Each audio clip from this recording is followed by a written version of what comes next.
Nesta sexta-feira, 8 de março, acontece o Dia Internacional da Mulher e em 2024 a gente também entra em ano de eleição. Então, no Bem na Pauta de hoje, a conversa é justamente sobre participação feminina na política, principalmente quando a gente pensa no que ainda falta para aumentar e apurar a participação das mulheres nos cargos políticos. Conforme o ranking da Interparliamentary Union, entre os parlamentos de 193 países, o Brasil aparece na posição número 131 em relação à representatividade das mulheres. Na América Latina, a gente está à frente apenas de Belize e do Haiti. Então, antes da gente entrar nessa conversa, prazer, eu sou Luísa Mainardes, repórter aqui do Bem Paraná. Quem opera pra gente é o Evandro Soares e a coordenação do estúdio é por conta da Josiane Ritz. Lembrando que a gente está nas principais plataformas de podcast, como Spotify, Amazon Music e Google Podcasts, e também em vídeo no YouTube. Então, hoje, para a gente falar sobre esse assunto, a gente convidou a professora do Departamento de Direito Público da Universidade Federal do Paraná e idealizadora do Política Poder para Mulheres, Desirê Salgado. Seja bem-vinda. Muito obrigada, Luísa. Olá para todo mundo que está assistindo. É um prazer estar aqui com você. Prazer é nosso. Então, professora, para a gente começar a falar sobre esse assunto, antes de uma mulher se tornar candidata, ela precisa ter ali um mínimo interesse pela política, né? O que faz com que as mulheres se afastem desse meio e muitas vezes não tenham nem esse interesse na candidatura, por exemplo? É tanta coisa. Quanto tempo a gente tem? Bastante. A gente tem um problema que foi apontado nos últimos anos, foi até tema, né, de redação do Enem, que é a questão do tempo que as mulheres dedicam a outras pessoas, né, na gestão da casa, no cuidado de crianças, de pessoas idosas. Então, a política exige de você tempo livre.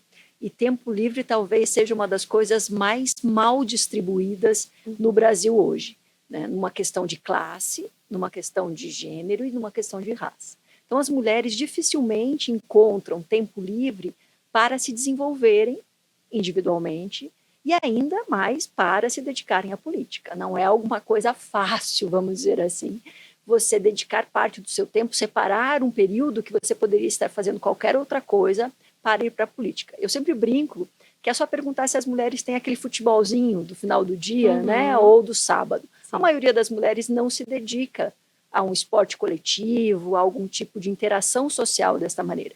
Em compensação, se você pergunta para homens, a porcentagem de homens que se dá este tempo é muito maior.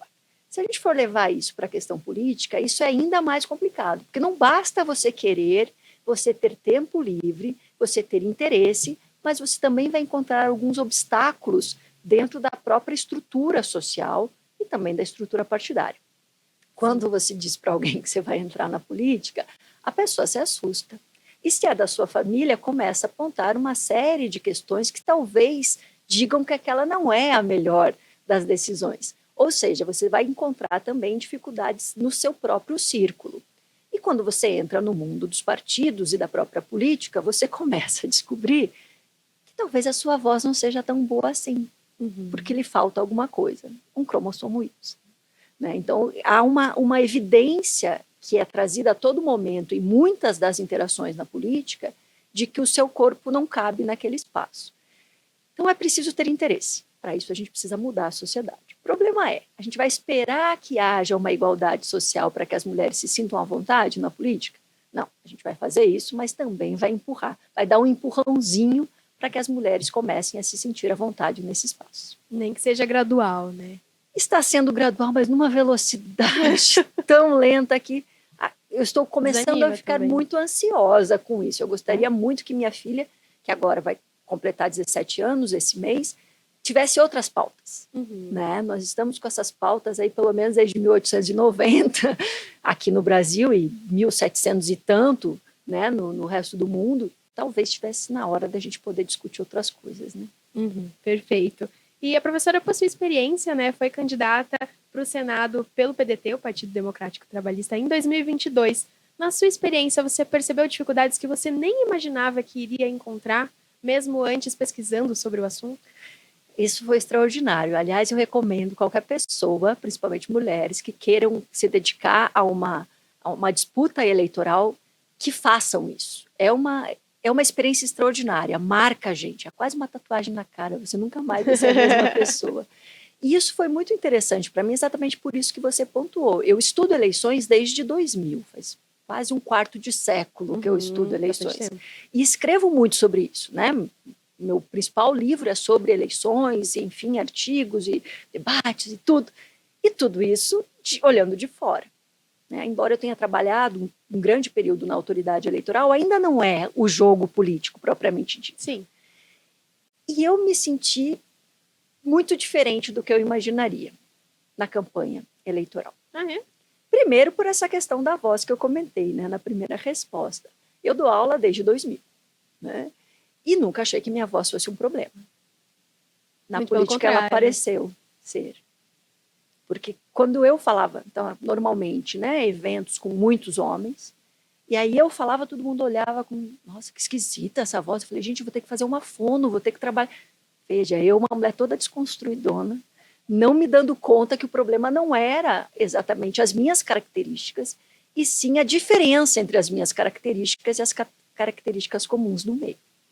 Então, isso foi bem interessante para eu reparar como é preciso também um preparo psicológico, físico, além do preparo técnico, que isso eu estava garantida. Sim. Mas perguntarem para mim por onde estava a minha filha, o que a minha família achava disso, para mim foi muito impactante. Porque não é algo que se perguntava para as outras pessoas que estavam concorrendo para o mesmo cargo, ou outras pessoas que estavam fazendo campanha, às vezes na mesma cidade, às vezes na mesma rádio, às vezes. Que também, né, tinham filhos. Exatamente. Não era uma questão, porque não precisavam dar conta disso. Uma das coisas também que me marcou muito foi que eu fui pedir voto. A coisa mais interessante é pedir voto para si mesma. É uma coisa que, enfim, a gente vai aprendendo, né? Trocando o pneu com o carro andando. Mas uma pessoa falou para mim, assim, um homem, já de meia idade, o protótipo do sujeito da política, né? Ele falou assim, eu não voto em mulher porque eu não gostei de fulana quando ela foi presidenta da República. Eu achei que ela foi muito mal, então não dá mesmo para votar em mulher. E aí eu respondi para ele. Falei, então todos os homens que ocuparam a presidência da República fizeram ótimos trabalhos e o senhor está absolutamente satisfeito com todos eles? Ele falou, não. Não é assim, alguns não foram bem. Eu falei, e o senhor continua votando em homens? Ele falou, mas é diferente. Então, o que eu notei ali?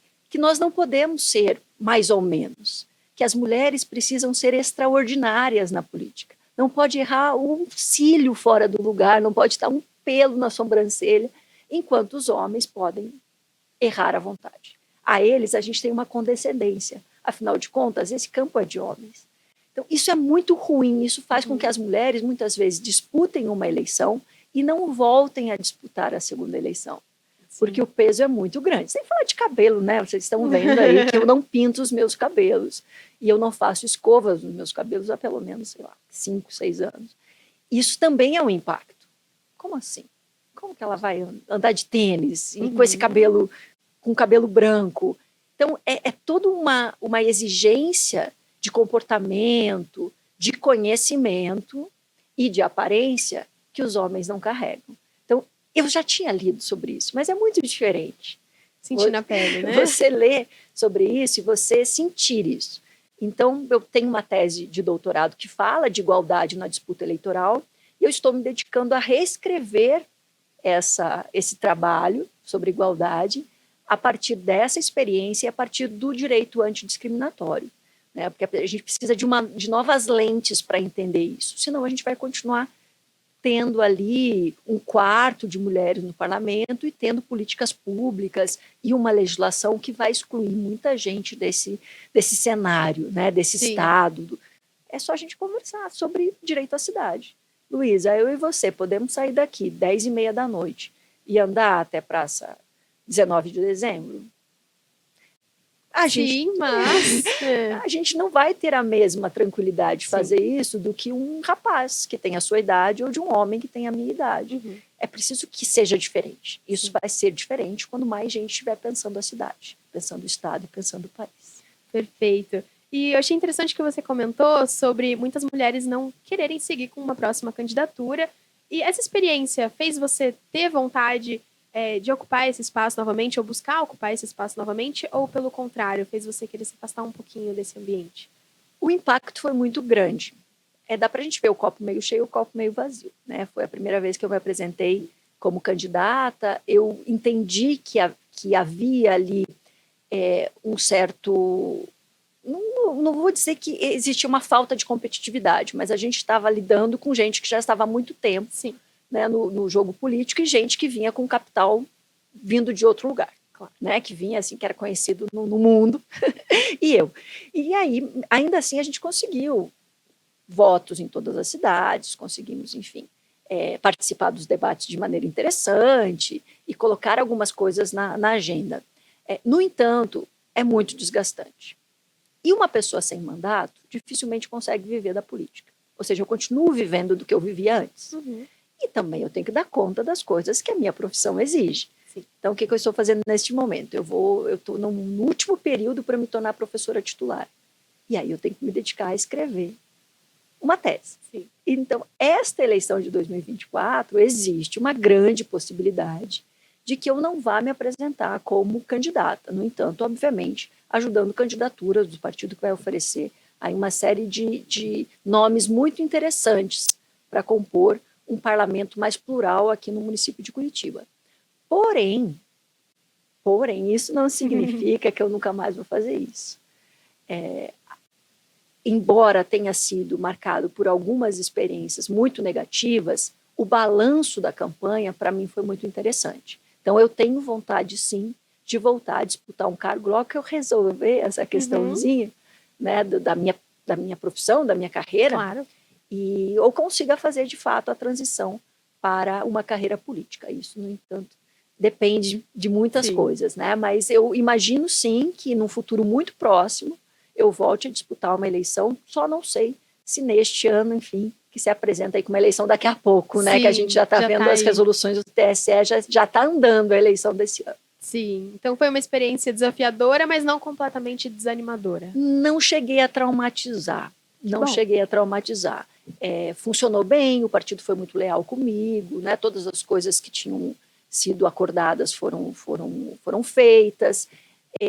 Eu tive um impacto interessante também, né? Muita gente que não me conhecia, muitas mulheres que não tinham tido coragem falaram que passaram a ter coragem. Então, enfim, vamos ver.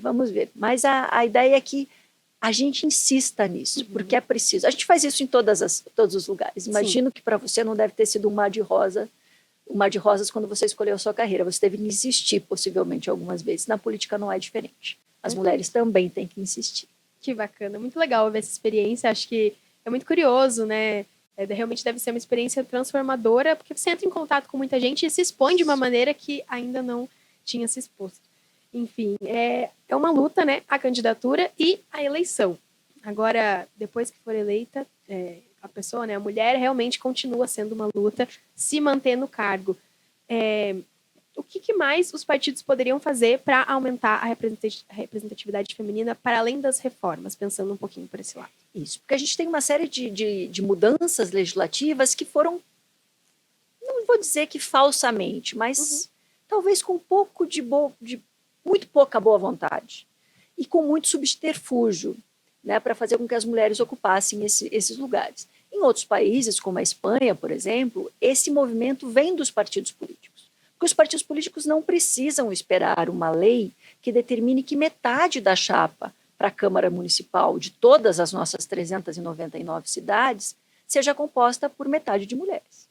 Ou seja, que mulheres ocupem a metade das candidaturas. Não precisa de uma lei para isso, vejam só. Né? Os partidos podem tomar essa providência. Também podem fazer com que as mulheres passem a compor os seus órgãos diretivos, sem precisar de uma mudança na lei dos partidos políticos. Pode ser uma iniciativa dos próprios partidos. Colocar as mulheres não só como naqueles cargos que não decidem nada, né, que compõem puramente burocrático. Um espectro decisório amplo. Tem 81 pessoas no diretório, 40 são mulheres. Beleza, mas a presidência, a vice-presidência, a coordenação geral, a secretaria-geral, a vice-secretaria-geral, a tesouraria, a consultoria jurídica são todas homens. Ou seja, você também tem que ter um pouco de sinceridade nesse espaço, né?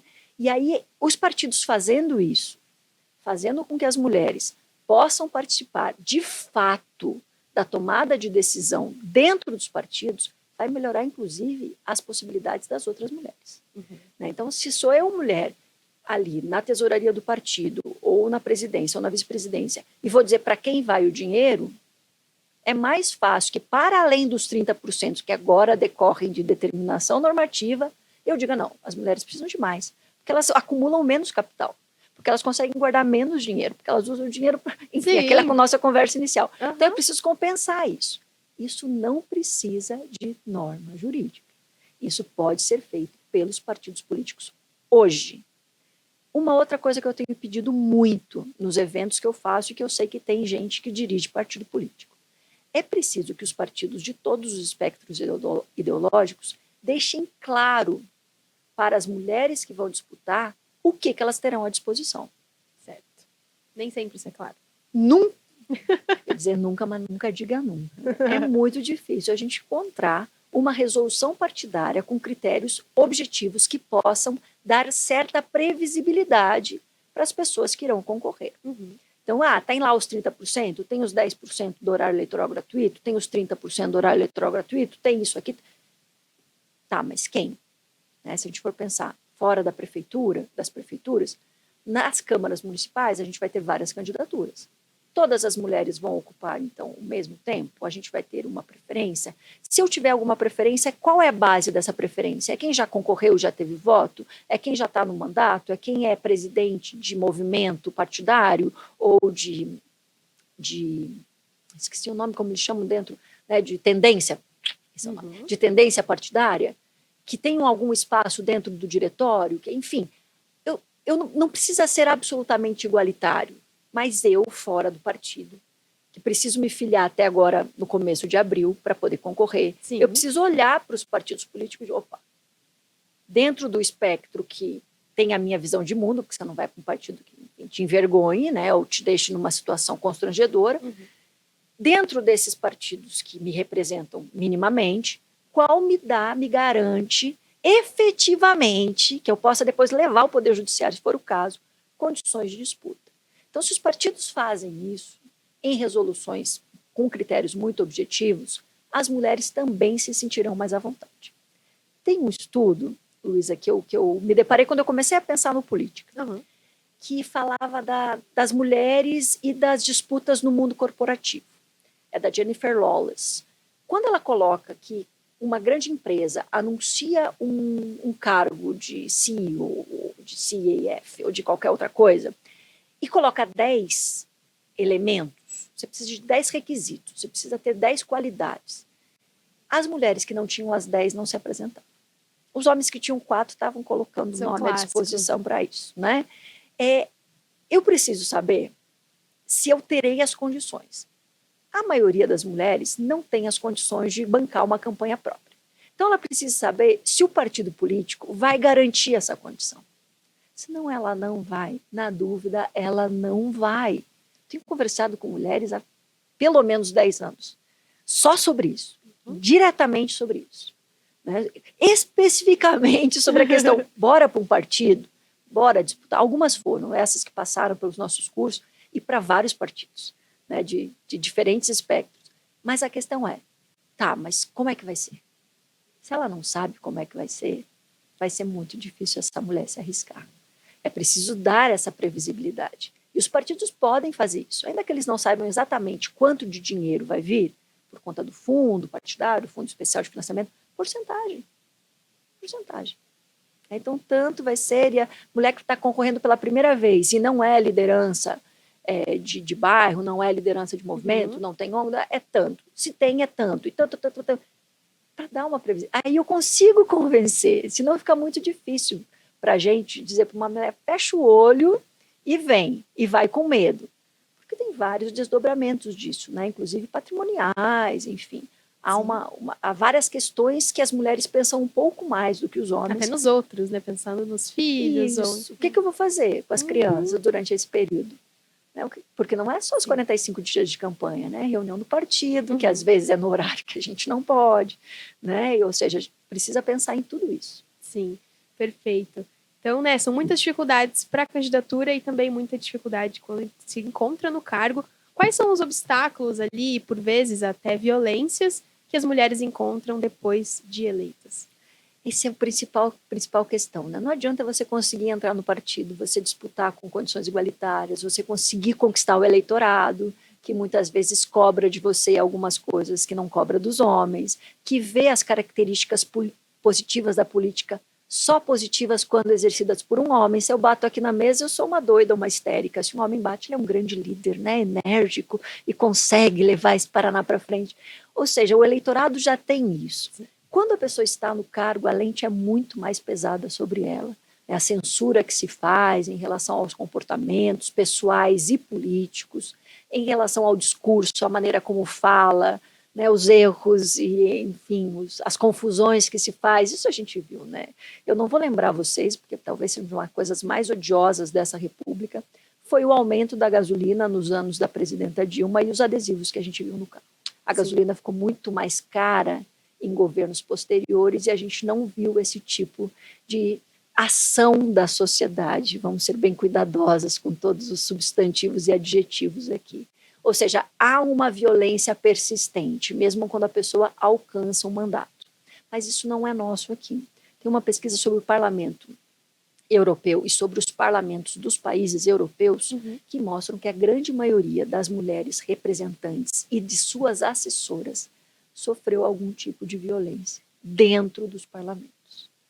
Então, é uma luta cultural, né? Mas é uma luta que tem que ser feita todos os dias. A gente aprovou em 2021 uma lei que tipifica, torna crime a violência política de gênero, que vai ser contra a eleitora, contra a candidata, contra a filiada a partido político e contra também a representante. O fato da gente precisar ter feito uma lei dessa já é bastante triste. O fato dela estar sendo aplicada é ainda mais triste. Né? Há alguns dias nós tivemos no TRE do Paraná aqui um evento sobre violência política de gênero.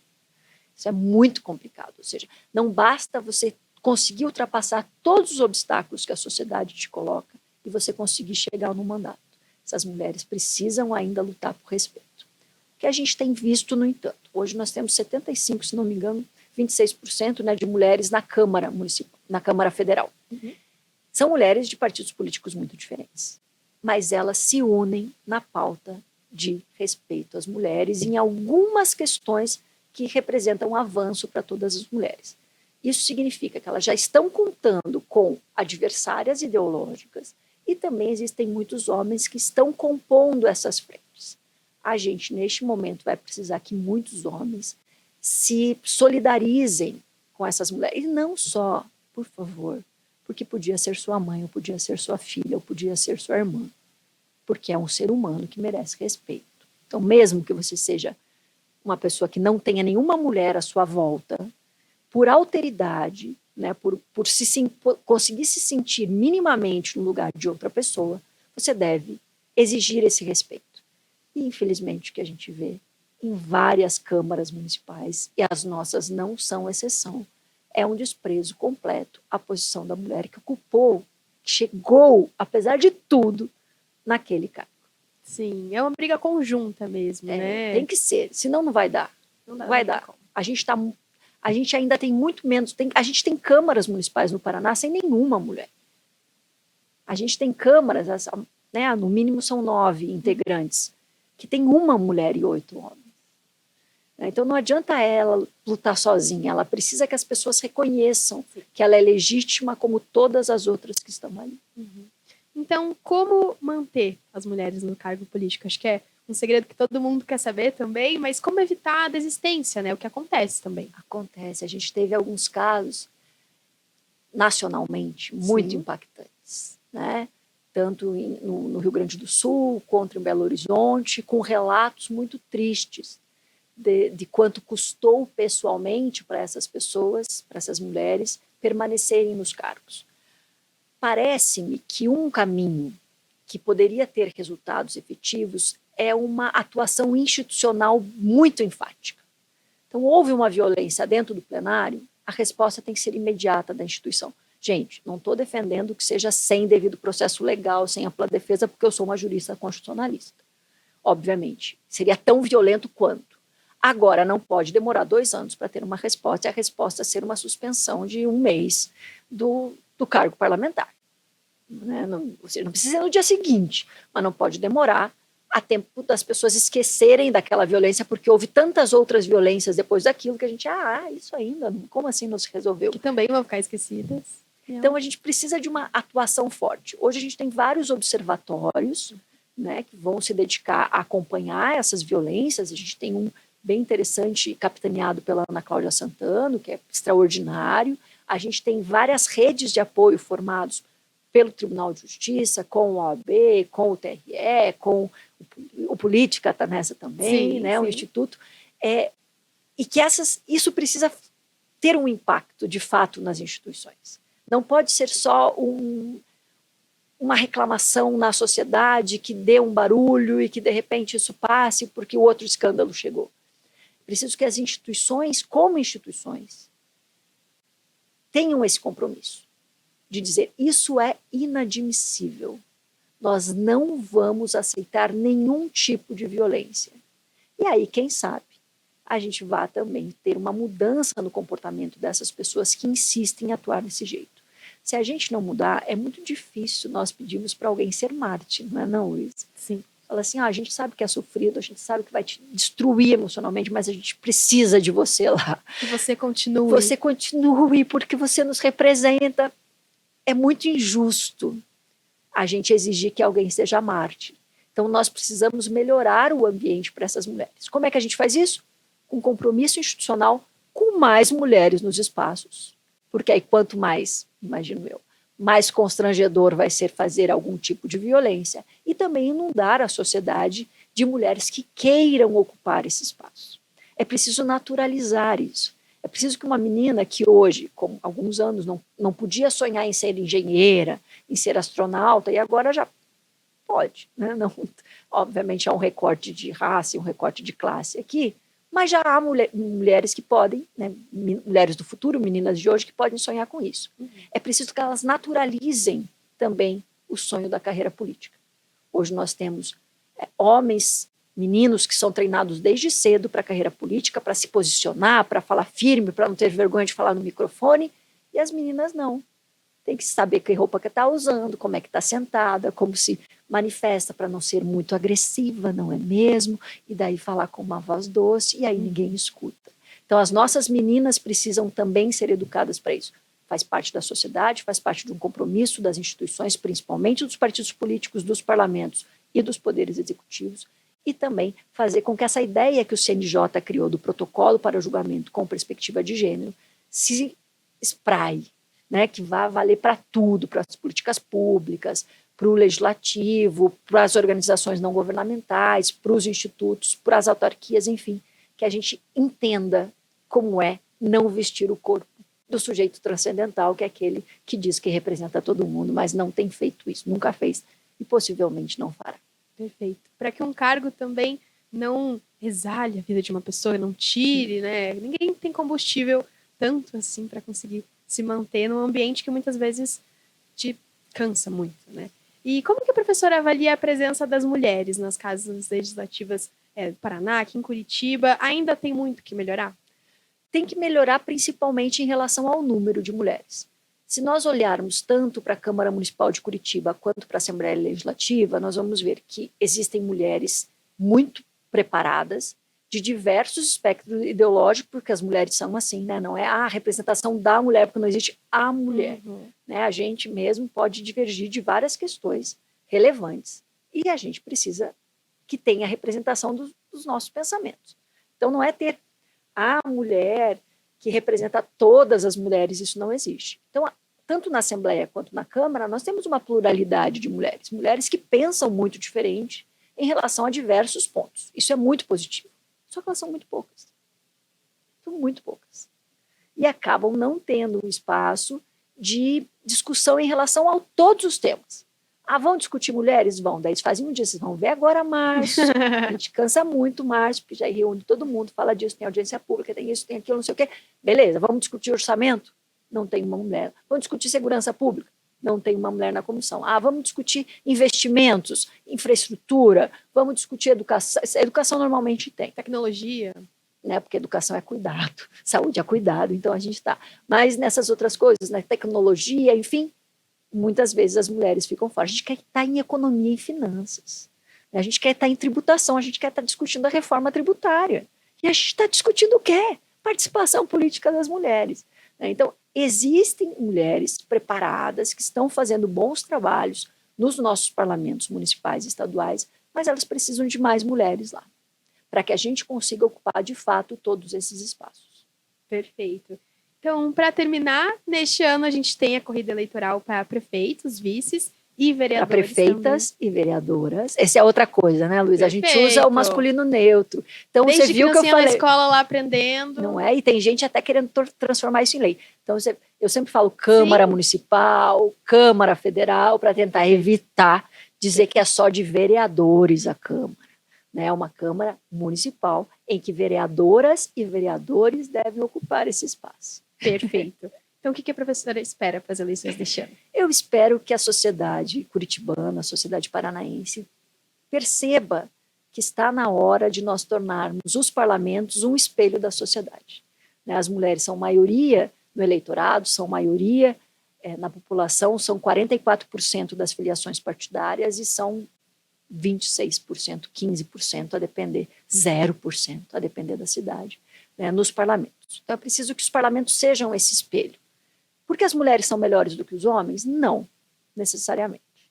Mas é preciso que, quando eu for formular uma política pública, eu for escrever uma legislação, vários olhares estejam presentes. Isso vai fazer com que a legislação seja melhor. Não porque as mulheres são melhores, mas porque ela foi mais pluralmente construída. Isso vai melhorar a vida das cidades. Vai fazer com que a gente tenha um desenvolvimento maior. Estava vendo o relatório do Fórum Econômico Mundial de 2023, que tem a lacuna de gênero, ele chama de gender gap. A gente está muito atrás, principalmente em relação à participação política. Então, em educação, a gente está lá com... Não está 100%, não está igual, mas está 90% e pouco. A gente está em participação econômica um pouquinho mais para trás, mais em saúde, muito, muito à frente. Então, a gente sempre está 9 ponto alguma coisa. Quando vem para a participação política, a gente está em 2,6. O que segura o nosso desenvolvimento como sociedade é essa diferença em relação à participação política das mulheres. Se o eleitorado paranaense, curitibano e de todas as outras cidades desse Paraná conseguirem perceber que a sociedade será melhor se ela for mais pluralmente representada, a gente vai ter um desenvolvimento maior e todo mundo vai viver melhor. Então, não é só porque eu sou mulher e eu gostaria de ter mulheres como eu. É porque eu quero que a sociedade seja mais desenvolvida. Então, dê uma chance, perceba, vá atrás, porque as mulheres não vão aparecer. A propaganda eleitoral é assim, gente, 45 dias acabou, 35 dias de horário eleitoral gratuito, um monte de gente concorrendo para os cargos, você vai ter que procurar. E quando você for procurar, por favor, faça isso. Dê uma chance para as mulheres. Perceba o que elas estão oferecendo, o que elas trazem de diferente para dentro do parlamento. E considere realmente votar em uma mulher, tanto para as prefeituras quanto para as câmaras municipais. Veja como isso pode permitir que a gente tenha uma administração pública e um poder legislativo melhor. É só você lembrar da Covid e ver quais os países que tiveram melhores respostas em relação à pandemia. A maioria deles estava sendo administrado por mulheres. Por quê? Porque é preciso ter um olhar em relação ao cuidado, em relação às outras pessoas. Então, dê a chance. Perceba isso, que vai ser bom para todo mundo. Última coisa, ninguém tem lugar garantido, não existe lugar cativo. Ah, não, mas se eu colocar fulana, ciclano vai sair, beleza, daí vai fazer outra coisa, né, gente? Vai se desenvolver, vai, enfim, fazer um curso, vai, né, exercer outra profissão, daqui a pouco está de volta. É preciso ver isso também, que ninguém tem lugar cativo. Eu não vou levantar daqui para uma mulher sentar. Não é teu lugar.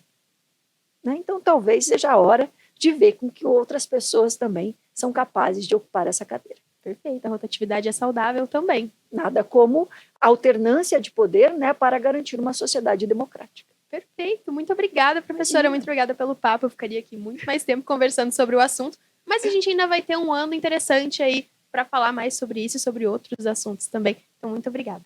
Eu que agradeço muito esse espaço. Queria só deixar o último recado. Com certeza. Mulheres, se filiem aos partidos políticos. Vocês têm menos de um mês para fazer isso. Participem. vai ser desgastante, vai dar medo, vai com medo, você vai ter uma rede, procure, a gente já está formando várias redes de apoio, porque se a gente não tiver mulheres que se disponham a participar das eleições, vai ser muito difícil a gente defender que os parlamentos sejam de fato plurais. Então, bora lá, dê uma chance também a você mesma para representar e para as outras mulheres ocuparem esse espaço. Ótimo, muito obrigada. Então, por hoje é isso, pessoal. Não esquece de deixar um gostei aqui embaixo, comentar quais outras pessoas que você acha interessante da gente trazer aqui, mulheres, além também de relacionado ao assunto em eleição no geral, assim. Acho que esse ano vai ser bem importante para a gente falar sobre isso, então pode comentar à vontade. Também não esquece de se inscrever no canal e seguir o Bem Paraná lá nas redes sociais, tá bom? Muito obrigada e até uma próxima. Tchau, tchau.